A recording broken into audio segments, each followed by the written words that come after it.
So pag-uusapan lang natin ang Windows 7 after format, no. Ito yung mga issue niya. No sounds driver, no Wi-Fi, at Windows graphics niya. Imbes na ganito yung graphics niya is naging basic Windows 7 na lang siya. Hindi kasi katulad ng Windows 10 na kompleto agad. After format is meron ng sounds at may Wi-Fi na rin. Kung okay naman ang pagka-format, pumunta lang kayo sa screen resolution tapos babaguhin nyo lang yung resolution dun, no. Gawin yung pinaka-high niya para mag-zoom out. Para magiging back to normal siya at Windows 7 at hindi na siya magmumukhang Windows Basic. Pero yung part na to, pumunta ako sa personalize at ginawa kong Windows 7. Ayaw niya talaga. Talagang Windows Basic lang talaga siya. In short, kulang yung graphics at driver. So anong gagawin natin? Kailangan natin ng driver. Dapat marami kang option sa driver. Sa akin kasi may driver easy driver, driver booster at window driver pack 2013 lang. Para hindi siya mabigat. Kasi yung ibang driver pack na sa 2016 umaabot na ata ng 7 gig at 14. So uunahin natin si Windows driver pack 2013. Ibig sabihin kasi niyan guys, kompleto rekado na sa driver. O openin lang natin para i-install na yung driver ng sounds, Windows graphic at yung internet driver niya. Ito guys, option lang to. So yung mga ibang driver dyan, isi-uncheck ko na lang. Yung mga iba kasi parang package na application na i-install mo. So ang kailangan ko lang dito is chipset, internet at sounds card. Chinik ko na rin yung visual para maganda rin tignan yung graphics niya. Start installation lang tayo at hihintayin natin maging 100%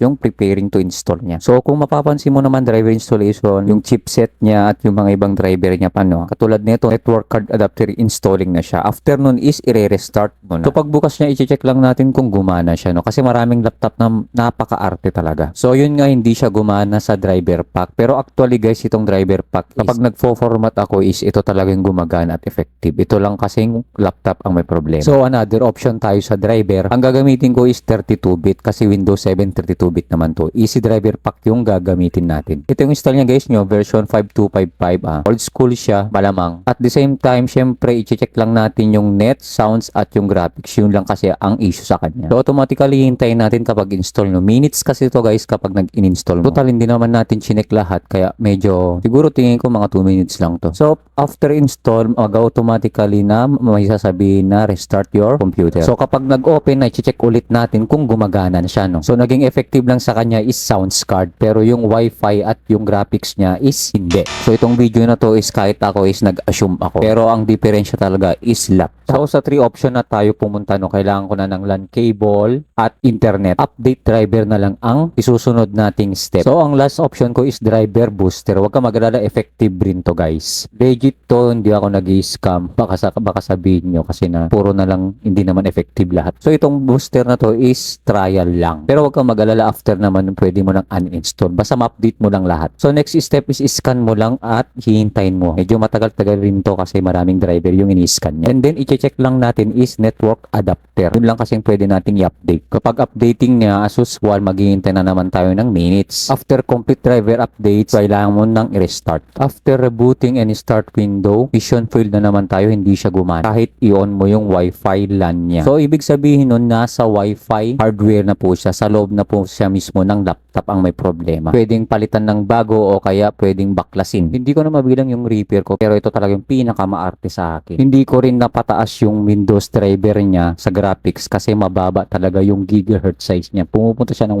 1.50 and then 1 gig pa pala. Tip ko na rin kapag successful yung pag-format nyo, no, pumunta kayo sa Windows Update. Isa to sa nagpapabigat ng memory kasi ina-update niya lahat. Parang cellphone. Pumunta ka lang sa setting at ilagay ang never update. Huwag ka mag-alala, i-turn off mo lang yung issue niya. So, yun lang ang tips ko sa Windows 7 issue, no. Yun lang mga driver na kailangan. So, pasensya na kung failed ako dito sa laptop. Unexpected naman kasi ng dami niyang issue at napaka-arte talaga. So, maraming salamat. Pa-follow naman sa Facebook at pa-subscribe na rin sa YouTube at pa-follow na rin sa TikTok.